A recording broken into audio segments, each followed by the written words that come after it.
Hey guys, welcome to today's episode. And we are so excited. We have David Rosensweet, who is a doctor, and we are going to be talking about hormone solutions. We are going to talk about transformational results for you. And I know a lot of you have been talking about, oh, my hormones are off. I need to fix my hormones. So today's episode is for you. So, Dr. David Rosensweet, welcome. Thank you very much. So tell us, how did you get so passionate about hormones? What got you into this field? Just give us a little bit of background of what got you here. Well, I had been a holistic physician since the late 60s. And into my office in 1992 came a patient of mine, Deborah. She was in her mid-40s. She was in great duress, which was a surprise because she had been brilliant enough to be able to retire in her mid-40s. Think about that one. And but she told me she was going crazy. And serendipitously, I had been speaking to a world expert on progesterone. I gave her some progesterone, and 3 weeks later, I get a letter from her saying, "Oh my God, I can't believe this stuff. I'm totally myself again." And that was very impressive because as a physician dealing with patients who are coming to me because they're not feeling well, often it's a slow-moving train, and here we had these dramatic results. And then I didn't really control my practice. Deborah referred a couple women to me. They had good results, and before I knew it, I decided to specialize in treating women in menopause and men in andropause with hormones because it just was a perfect fit for me. I really love biochemistry and love the results, and that's how I got into it. So I want you to first explain the difference between bioidentical or natural compounded hormone replacement therapy and just HRT, which is hormone replacement therapy, because I think that's really important to start there of what the differences are and what you specialize in. Yes, if I could back up a little bit with an overview, men and women, we lose the most powerful biochemicals in our body, the hormones that come out of the ovary for women, and of course the testicles for men. These are very powerful, and their loss is very consequential. And for 1,000 years, there's been methods of replenishing these hormones. People have been aware of this. The aristocracy in China used to have women go into a special building in which they collected their urine.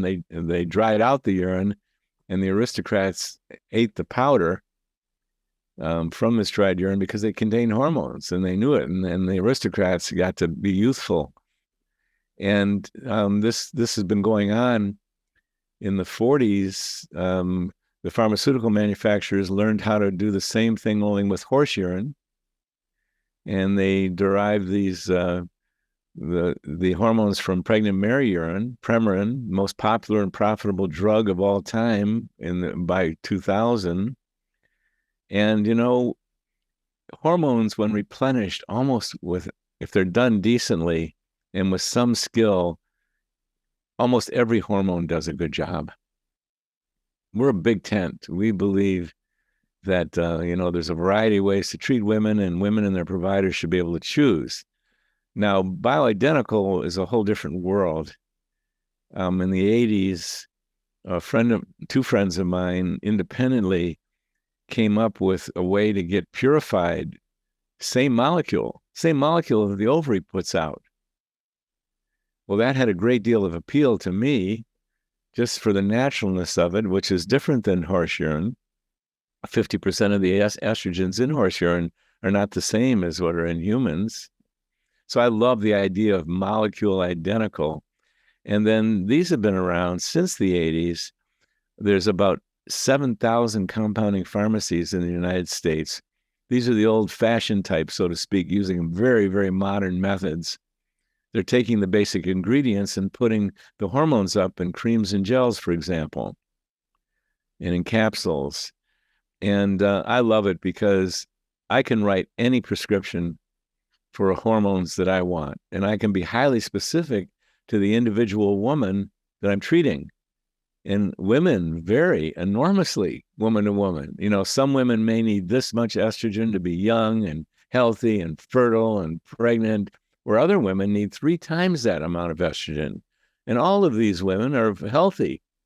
Well, it's not a problem in dealing with menopause if you're willing to take the time to individualize it. Help each woman come to her individual dose, which leads you to almost an infinite number of dosage combinations. But it's no problem at all, because once we discover what the dose is, I can just write a prescription for that specific dose. So the level of individualization that these compounding pharmacists can do really is a perfect match for getting women as healthy and as happy about it as is absolutely possible. So let's first talk about, because I know that different doctors kind of are on different pages between blood testing and saliva testing. And some people are like, absolutely, you've got to do blood testing for hormones. That's the best way. And then other doctors are like, absolutely not. Saliva testing is the best way. And then some people say, no, you can do urine testing. So I want you to talk about what is your favorite way for you to check someone's hormone panel. Well, I'm going to give you my best shot. And I'm strongly opinionated because I'm here today because of testing. Because in the early days, there was very little knowledge. But when I would give women hormones and I could test them accurately, it really helped me understand what's going on. And the gold standard since the late 1960s has been the 24-hour urine hormone collection, because hormones show up in the urine and so do metabolites. So I am saying 24-hour urine hormone tests. Our group is doing cross-testing. We're taking an individual woman's samples, blood and urine, and sending them off to different labs to see what labs line up. We've included saliva. Early on in my career, saliva can work decently for women that aren't getting treated, but I have a strong opinion about this. And, people will argue with me about this. But I find saliva absolutely does not work when you're treating a woman in menopause. And then what does work beautifully is the 24-hour urine hormone test. And I'm not talking about the collecting urine at 5 different times or 4 different times. I'm not talking about that. Although we are doing this cross-testing to validate this. But at any rate, 24-hour urine hormone testing, the gold standard for me. I love it. Blood testing can work well for men. And it's a lot because of a default, because we're a little concerned that men aren't going to be willing to do the 24-hour urine hormone testing, whereas women for 30 years in my practice, they don't blink an eye. If they think it's the best, and I tell them it's the best, women just do it. And it's not hard. So let's go over that 24-hour, explain how that works. And I also want you to explain, because there's a lot of new urine sample testings out there. I don't know if you've heard of them, that are immediate, where you can actually check your urine and it'll check your progesterone, it'll check your estrogen and all of that right away. Well, for one thing, there's a timing issue with almost every method that we can think about. This includes blood testing or spot urine testing. When you're treating a woman, it depends when she took her last dose. And it depends how long it takes for her to absorb and get the highest level, and then it starts declining. So without doing a timing test on every single woman, in other words, when does she get her first peak? That's the time to test her.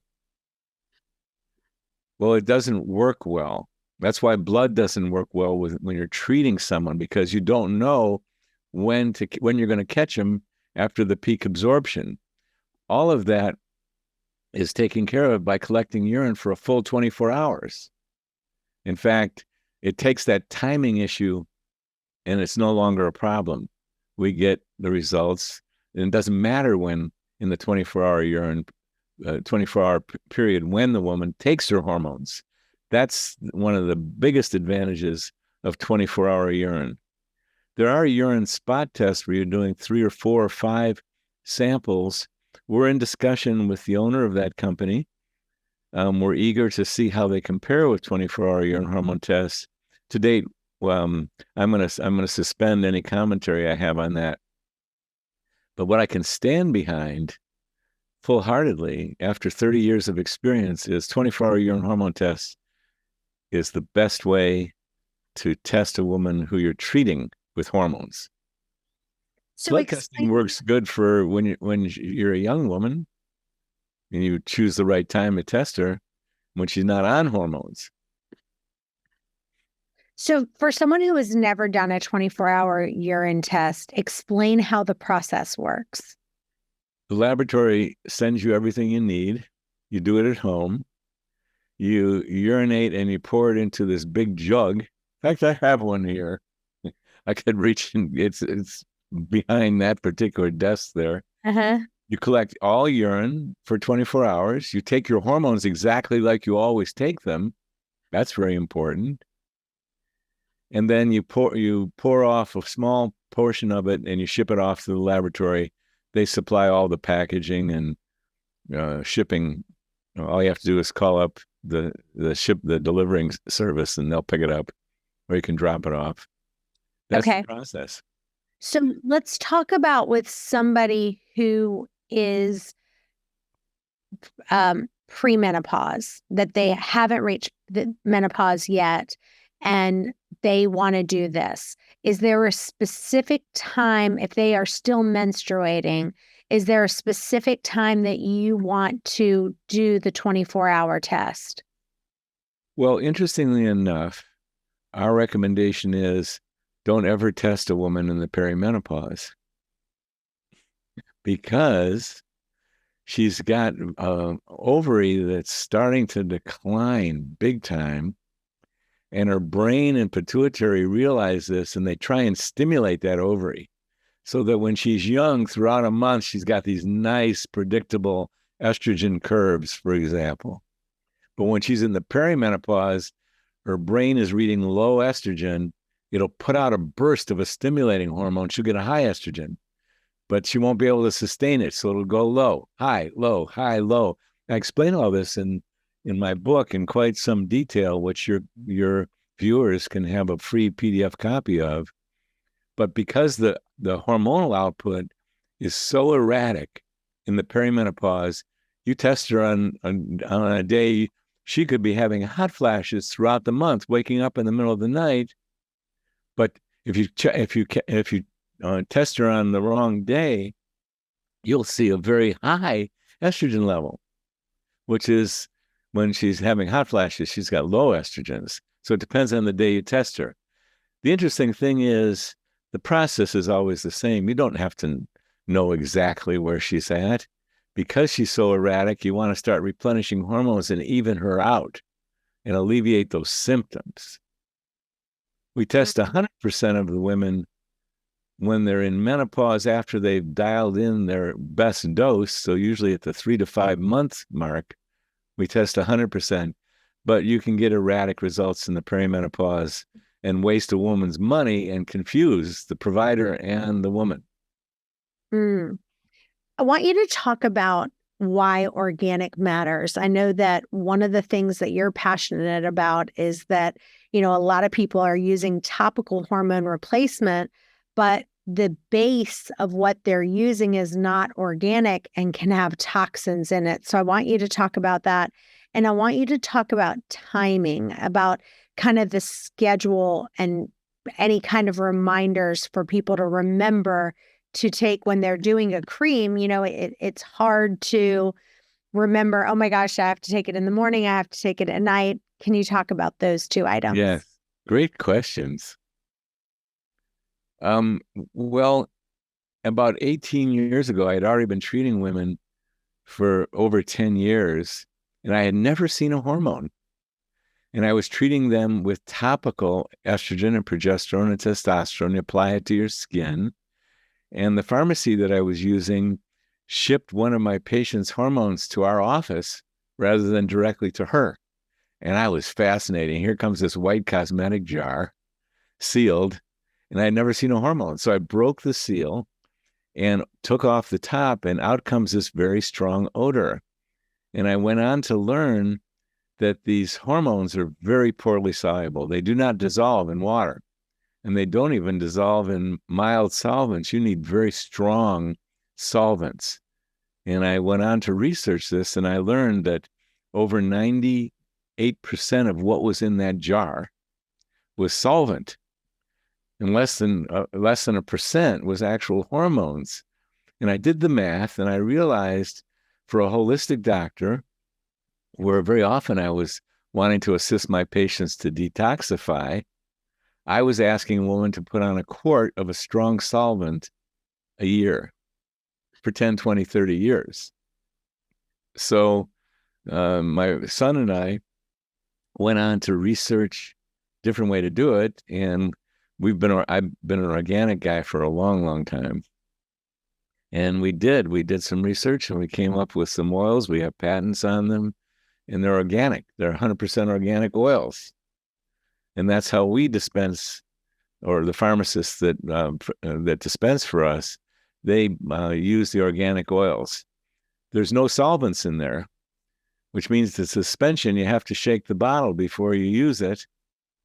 But that's all you have to do, and it's very easy. And yeah, the base, the carrier is 100% organic oils. Mm. So real quick, we didn't touch on this, and I want to talk about this because recently kind of pellets have been a big thing that people are doing. And so there's pellets, there's injectables, you can take hormones orally, and then obviously creams and gels. I want you to talk about which one of those is your favorite and why. Well, the organic oils method of dispensing is absolutely our favorite, and I have very concerns about every other method. Okay, tell your concerns, because I Sure. Well, here, oral estrogen and oral testosterone, to me, there's no reason in the world to do it.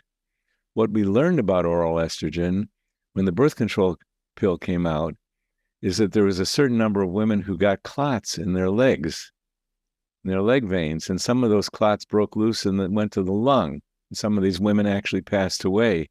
And it was from the oral, taking estrogen by mouth, and what it did to the liver in very select women that led to this problem of increased coagulation proteins and increased inflammatory proteins. So I don't see any reason in the world to give estrogen orally. Testosterone can be challenging for the liver, even toxic to the liver, so I wouldn't give that orally. Progesterone you can give orally, and so you can DHEA as well, and thyroid. But for those reasons, we only give estrogens and testosterone topically. And then like I was saying, if you're going to ask women to apply things to the skin, then the best way to me is put them in organic oils. Now, lots of different methods work, and I suggest that any woman choose her provider and, go with the method there. All these hormones have done decently, do a good job, with an exception of pellets. I was called in front of the National Academy of Science Committee on Bioidenticals, and they are very, very uncomfortable with pellets. A lot because these huge overdoses are being used, and they're getting adverse reactions. And the pellets really are putting all of compounded bioidenticals at risk for the FDA removing them from the market. So I have a very, very strong wish that pellets would disappear so that we wouldn't be so vulnerable. And, some people, I think there's some providers out there who really have learned about pellets and are more excellent at it, or not using these humongous dosages that get women high temporarily, but then lead to issues. So, but they're not common. The most common ones are physicians who are injecting a pellet underneath the skin every 3 months or so, getting these terrifically high dosages. I don't want to say more about it. I just am very concerned about it and wish they would disappear. Timing, the day. I mean, you're bringing up an interesting thing. Do I remember to take my hormones? Well, one of the things that we've developed in our method is we have an app so that a woman sets the time that she wants to take her morning and her evening dosages on the weekdays and the weekends, and she gets a little beep on her cell phone reminding her to take them. Now, for most women, the hormones are such a godsend. They feel so great about them that it's not one of the things they're commonly forgetting. Or if they forget a dose or two, they tend to remember because they've been life-changing. But again, we use the little beep method on your phone if you want a little reminder of when to take them. Because they're best taken twice a day. Better to take testosterone in the morning because it can be energizing. Better to take bias or the estrogen in the morning and the evening. Enough bias to really help you during your day, and then enough to in the evening to prevent waking up in the middle of the night with hot flashes and a racing mind, can't get back to sleep. So we like splitting that dose, and it's best to take your progesterone in the evening. So you nailed it. It's like twice a day. And how do you remember? You get a little beep. Awesome. Well, I actually take progesterone, testosterone, and estrogen in the morning, all three. And then at night, I take progesterone and estrogen. And one of the things that my husband, this will be a question for my husband. So I'll put the cream on. And so, like at night, he's like, don't, like, let's say he wants to sleep with me, right? He'll be like reminding me, like, do not put the cream on. He's like, I don't want that cream touching me. He's like, I don't want any extra estrogen or extra progesterone. So he's just so funny about it. He's just like, get the cream away, get the cream away. So what would you say to him? Like for like, how long after I put that cream on would there be a chance that any of it would rub off on him? Great question. Years and years ago, when we were using a carbopol gel, we did studies. We applied the hormones to a woman's skin, and then we sampled her skin every half hour. And what we learned that 95% of it was absorbed in a half hour. That was the gel. Now, we've recently just done this with the oils. And it's like within a half hour, 99% of it is absorbed. In fact, almost immediately. With the oils, you can actually feel it. His skin gets so dry so quickly. Now, if he's concerned, one way that you could deal with that is take your hormones a little earlier. And for example, if you want it to be intimate, plan it so that a half hour before, you took them a half hour before bedtime. And then if you wanted to be 100% sure, and we did this study, apply your hormones, wait a half hour, wash them off with a little soap and water. It doesn't even take much. There'll be zero left on your skin with that because you get absorption, and plus the amount of residual after a half hour and you wash it, it goes down to zero. Or worst case scenario, you forget. You go, oh my God, I've just applied my hormones and now we want to be intimate. Wash them off. Your skin will lose all traces of hormones from simple soap and water, and not this wild, vigorous, just a simple soap and water will get rid of all the hormones. And then prior to going to bedtime, reapply them. So you do get your nighttime dose. So you're saying within 30 minutes, you're getting the majority of the hormones? Yeah. It depends on the carrier. The ones we've tested is carbopol, and then we also have tested our organic oils. And we're getting great absorption. And by a half hour, you got 95, 99%. When you're using organic oil, you've got over 99% if it's absorbed. And if you want to be 100% sure, wait a half hour and wash off the residual, which you won't feel it. So that totally takes care of it. Now let's talk about where to put the topical hormones on you? Is there a specific place that you feel like the place is the best for you to get the highest amount of absorption? Well, it varies. In almost any place you apply it, you're going to get absorption. Some places in the body don't absorb quite as well. You might have to use a little more, but here's what we recommend. That estrogen, you apply it to the soft forearm and you rub your two forearms together. Estrogen to the soft forearm. Testosterone, we recommend that you apply to your lower abdomen, right and left. Sort of if you were lying on your back, it would be right over your ovaries. But, it's not how it's going to work. It's not going to your ovaries. It's just going in your skin. That's a nice, soft skin. And then, testosterone, should your husband pick up a little testosterone, by the way, it's going to help him out. He's going to need it. If he's your age, he's going to need it. And then progesterone, we like the inner thigh.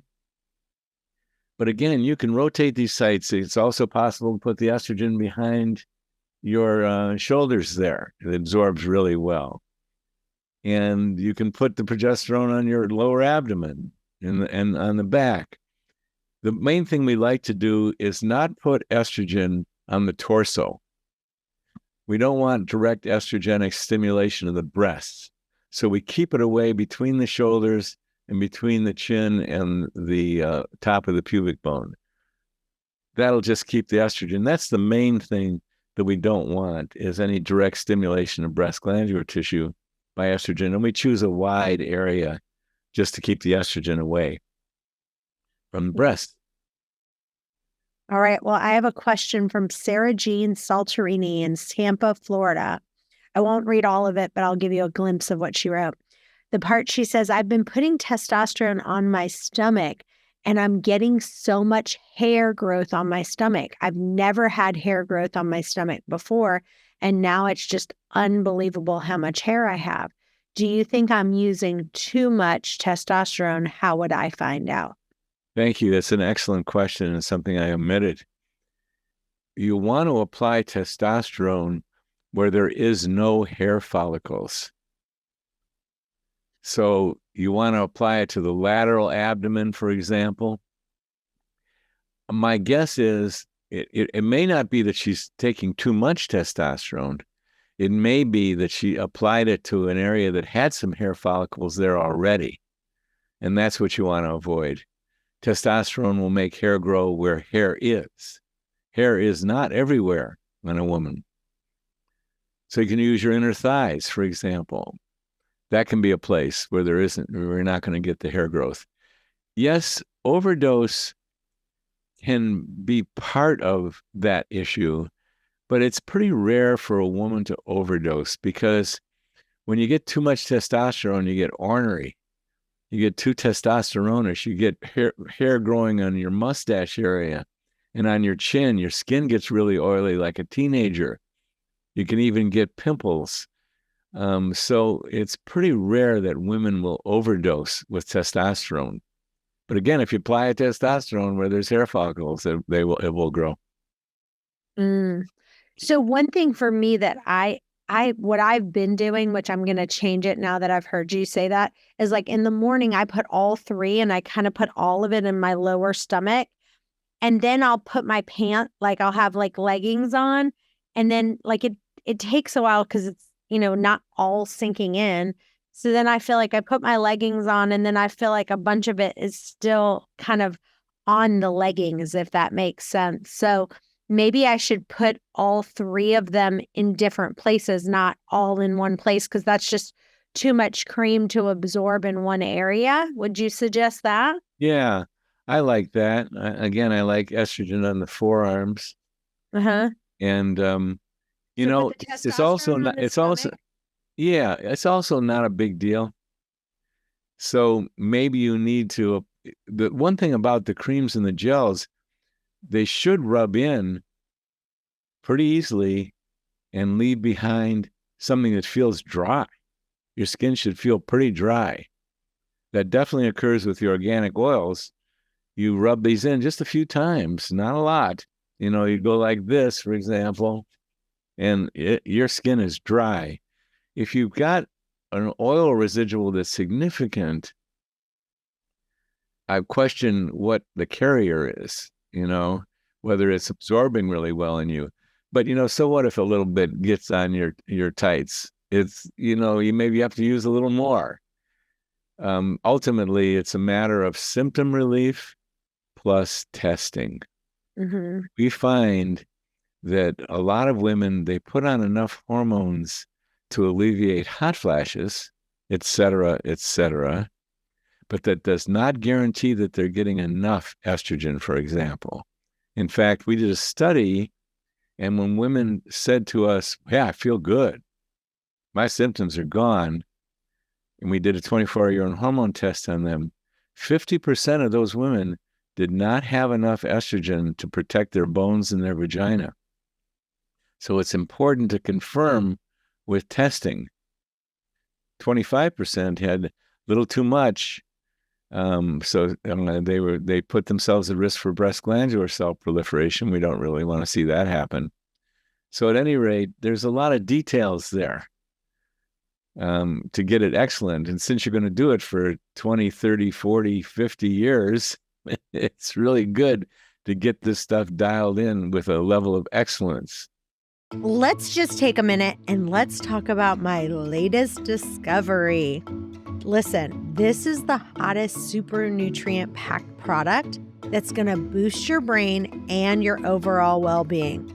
First of all, as soon as I tried this product, I became a fan of it and was blown away by the immediate result. I felt focused, my mind was clear, it just doubled my mental performance. So this product has the superpowers of mushroom extracts and collagen. So it has 4 of the best health-boosting mushrooms. It's got lion's mane, chaga, cordyceps, and reishi, collagen, and Peruvian cacao. So when you combine all of these, the 4 mushrooms and the collagen, it is going to energize your brain and your body. It's called Collagenius. So check it out, Newtopia.com/wasteawaygenius, and use the code wasteaway10 during checkout. All right. This next question is from Jason Giraldi in Sugar Land, Texas. I'll give you glimpses of what he says. He says he's 42. He's losing his sex drive. He took testosterone and his wife couldn't keep up with his sex drive, and he was getting very rude and mean. Is there any natural formulas? Whatever I was doing, I felt amazing, but I was in the NFL, no friends left, including my wife. So I stopped taking it. What is a more natural supplement, or take some in a lower dosage? What do you suggest? A great question. I think the remarkable thing is that young men as early as their 40s often have a testosterone that's too low. They've been, just like women, the peak amount of hormone production from a woman's ovaries is at the age of 20, plus or minus a couple of years. Then there's a gradual decline and then a precipitous decline at menopause. Same thing with men. Peak hormone output, 20, gradual decline. And sometimes by the 40s, men are noticing changes. The principal ones being loss of drive, loss of mood, loss of erection, loss of libido. So the great news is this young man had a terrific response to the testosterone. The not good news was he got overdosed. It sounds like a simple matter of overdose. Now, with a young man, sometimes we don't give them testosterone. Very often we can stimulate their testicles to put increased amounts of testosterone, and we can do it with an injection of human chorionic gonadotrophin, and they inject that twice a week. Or we can use a medication that was used for women, really. It's called enclomiphene. It will stimulate the testicles to just put out more than they used to. So for young men, very often we'll start them on stimulating their own testicles to put out extra testosterone. Sooner or later, most men need the actual testosterone. and he was overdosed. And that's it. And it's clear as a bell. I've heard these rumors, and I don't know where they came from, that men are much easier than women. And it's not true. There's a lot of moving parts with men as well. And you want to get everything right, because if you get too much testosterone, well, you can get belligerent and ornery. Yeah. And you can also produce too much estrogen, because estrogen comes out of testosterone. You can also lose your hair by producing something called DHT. You can hurt your prostate that way, and you can raise your sex hormone binding globulin. So you want to go, men and women, same thing. You want to find someone who really cares about treating with hormones, and they've done some major extra studies. They've been trained, they've been mentored, and they're almost taking, we suggested you go to someone who's taken it on as a specialty, because there's a lot of moving parts to get it right. And the young man is asking a question that not only would he get ornery with the overdose, but he'd have other problems develop that he would not want to have happen. He would get breast growth because of the too much estrogen. It's not a problem if you're going to someone who knows what they're doing. But if you don't, overdose is common with men, and men don't like it. Big problem. So I've heard that for testosterone for men, I've heard ranges from anywhere from like 300 to 1200 nanograms per deciliter. Women somewhere between 15 to 90 nanograms per deciliter. What, if you had to kind of pick, where do you feel like men seem like you said with this guy, whatever they gave him, he must have been at 1500, or higher. And so where are you seeing that the men are the happiest? Where do you like to see your range? And where do you like to see the range for females as well? Part of me would be tempted to give you a simple answer, but I want to give you the right answer. With men and women, we have to take into account several things. I'll start with men. They're going to, by the time they're showing up to a doctor's office, they often have erectile challenges. They often have libido challenges and other symptoms. So one of our goals is to start the hormone levels low and gradually increase them until we get symptom alleviation. Now, prior to treating a man, we always do check his testosterone levels, his free testosterone levels. Men, take out a pencil and take notes here. We check your estradiol and your estrone, your sex hormone binding globulin, your DHT, your prolactin. You want every one of these moving parts checked. And some men, they do fine, because you asked the question about testosterone. They do fine when you replenish them, and they're even producing a testosterone of 400. And they get their libido back, and they get their erectile function back. Some men, you've got to push it higher. You got to push it up to 700, 800, 900, even 1,000. That's getting up there. That's getting beyond youthful levels pretty much.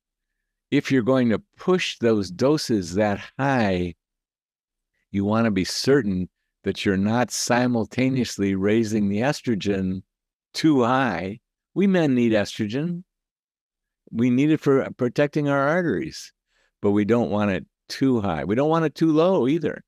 You don't want the estrone too high. You don't want the DHT, or you're going to lose your hair and possibly adversely affect your prostate. So we do the same process. We do initial testing. They could be 300. They could be 700, 800. By the time they're coming to the office, they're usually not that much higher than 700. They're somewhere between 250 and 700. And then we start everyone on a low dose, and we use topical. This is how I do it. This is my testosterone. I have a syringe in there. It's an oral syringe. I draw up my testosterone, pull it out, squirt it on my hand, and rub it on my sides. And we choose the dose, and we start low, and we gradually increase. And we're heading towards symptom alleviation.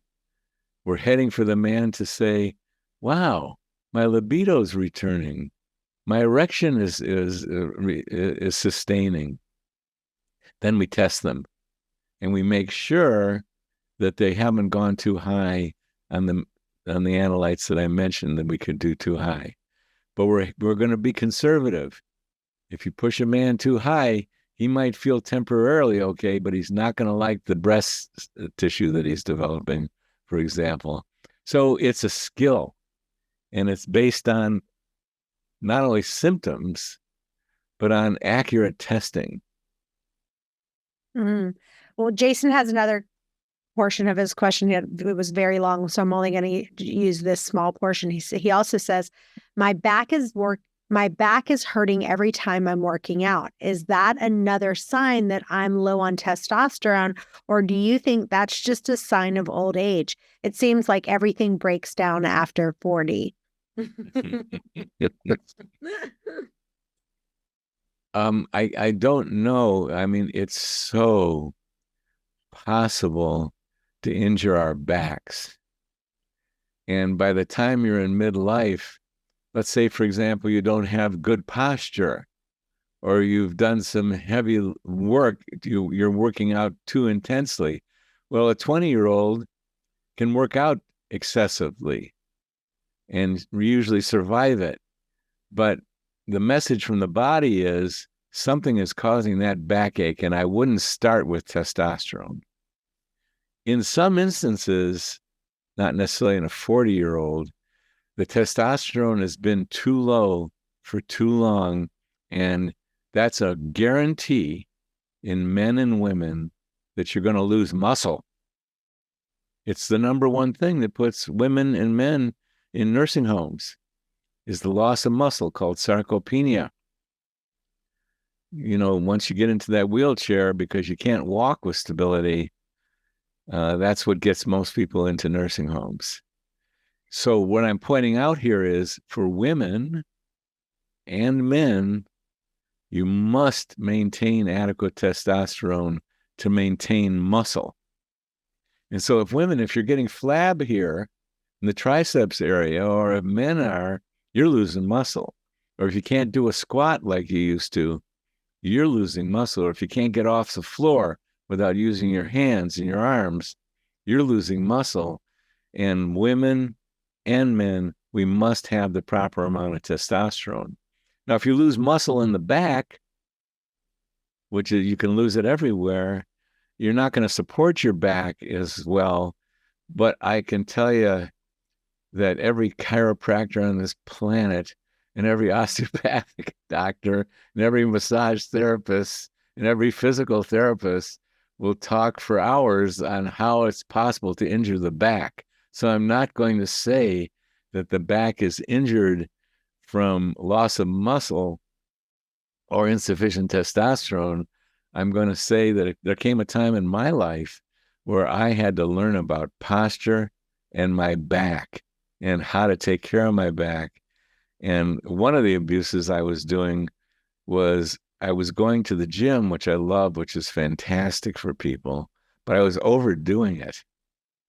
I was lifting weights and doing all kinds of antics, not because it felt good to my body. No, because I thought that's what I should do. I should, no pain, no gain, right? When the opposite is true. If there's pain, you're going to lose something you don't want to lose. You're damaging something. If there's pain, you're damaging something. So it's such an art to lose how to exercise properly.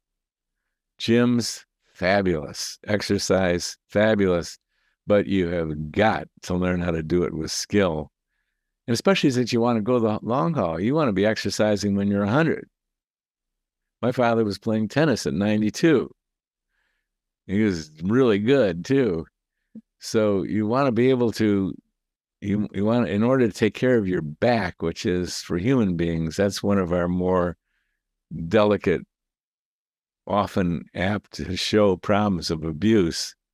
So I'm sorry for the lengthy answer there, Chantel, but you know, it's a science unto itself, the care and love of one's back. and the repair of one's back. Well, would you agree though, when testosterone levels are low, someone could be at greater risk of inflammation and pain in the joints? Like you just have a little bit more pain, maybe a little bit more inflammation if your testosterone is low. Yes. Would you say that? You know where we see it most commonly is in women. Mm. Women midlife can often enough have aches and pains, and sometimes they're severe. I was treating a 55-year-old real estate agent. You could relate to this. High end in Naples, Florida. Showed up in my office, and when I was doing my initial interview, she was having symptoms of menopause, and I read in her history that she was on OxyContin. This is a narcotic painkiller, and I'm sitting there going, "Oh, oy vey, am I gonna treat an OxyContin addict here?" But she seemed really intelligent and really motivated for health. And I just said to her, "Well, I won't be managing your OxyContin. I will not be prescribing that for you." She said, "No problem." And I put her on hormones. And 3 weeks later, she runs up to me in the parking lot at a health food store. And she says, "I can't believe it. I'm totally off the OxyContin. I have no pain." Mm. She was actually using OxyContin for real pain. She was not an addict. And the moment the pain went away, she didn't need the OxyContin, so she dropped it cold. I'm giving an example that's not too extreme. There are so many women that by midlife and by menopause, they got some aches and pains, even diagnoses of fibromyalgia, for example, or joint pain.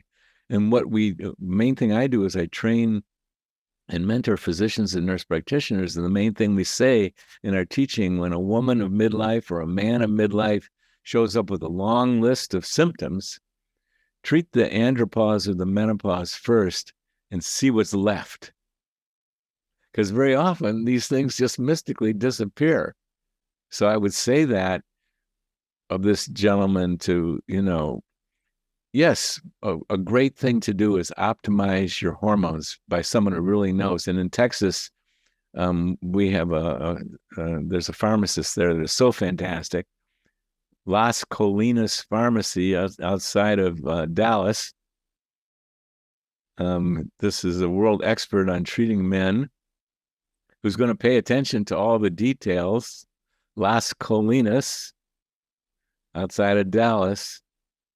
There's people all over Texas who are doing good work, but this one I can vouch for. And he'll get it right. That's the thing. You want to get it right.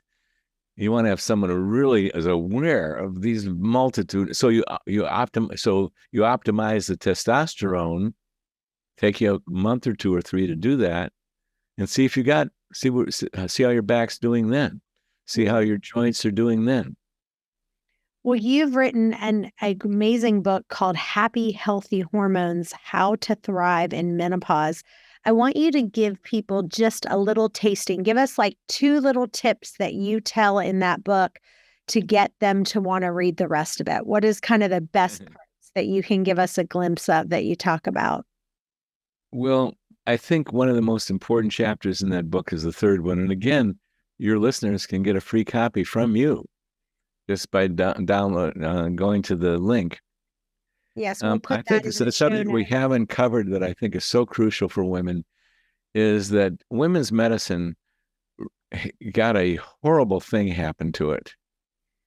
Women, 40% of American women, 18 million American women who are in menopause were on hormones prior to this Women's Health Initiative study that came out in 2002 that was falsely reported. And the report said that women were at risk if they took hormones for getting breast cancer. And it terrified women all over the world. 18 million in the United States went down to about 1 or 2 million, with dire consequences from the loss of those hormones. And it scared healthcare providers, physicians and nurse practitioners. And the word is still out that if you take hormones, there's a risk. Well, here's the science. We're all at risk for thousands of diagnoses. We're all at risk for hundreds of cancers. We're all, as a man, I have a special increased relative risk for prostate cancer, and there are reasons for that. And women have a special increased relative risk for breast cancer, and there's modern reasons for that. This was not always so, even when I was in medical school. But given that we're all at risk, here's the science. Women who are treated with hormones are at less risk for breast cancer, heart attack, and stroke than women who go untreated. Women who are treated with hormones are at less risk for breast cancer, heart attack, and stroke than women who go untreated. Even more than that, women who have had breast cancer and have had that breast cancer properly treated, they have an increased relative risk of getting a recurrence than a woman has in getting breast cancer from the beginning. But women who have had breast cancer and had that breast cancer properly treated are at less risk for recurrence if they are treated with hormones than if they are not. So there's this thing out that's called Myra, M-I-R-A, and it's actually a fertility tracker. And it basically captures your hormone count in the palm of your hand. And you literally just pee in a little thing and you put the strip in. And the main reason it was made was that it identifies your 6 most fertile days for you to be able to give birth. But now they've created more things, and they've kind of checked now your testosterone, your estrogen, your progesterone, and it reads what your hormone ranges are, and it does it instantly. What is your opinion of that? And kind of talk about, would that be something that someone could do? I know you're a fan of the 24-hour, and I am too, of the urine test, checking it all day. And that's how you would get it. Okay, let's check it one time, right? But if someone wanted to see where they were at on a regular basis and just kind of see, do you think those things are really accurate, or what's your opinion on those? Well, and I will have to come to completion here in less than a minute, but I'll give you a less than a minute version. Saliva can work really well in a young woman who wants to become pregnant. And what saliva is very good at predicting, in this instance, is if you ovulate. Because if you ovulate, your progesterone levels shoot up sky high. And so if you take your salivary test every week, every 3 days or so, you'll see whether you're ovulating or not. And then there's variations, and I think you're describing variations. I don't know about the need to test the other hormones, but ovulation is the key moving part there. But fertility is, so saliva works good for that. The woman's not being treated, and it can measure whether you're putting out shooting out a lot of progesterone, thus if you ovulate. So it can help you with fertility. And with that, Chantel, oh my goodness, I'm about to go on to another interview. So yes. Well, this has been amazing. Tell listeners where they can find you and where they can follow you. On bright.live, that's BRITE.live. That's a good place to connect up with us. Okay, awesome. Well, this has been so great. Thank you so much, Doctor, for being with us. And you guys stay tuned. We've got another episode coming up in just a few. Bye-bye for now.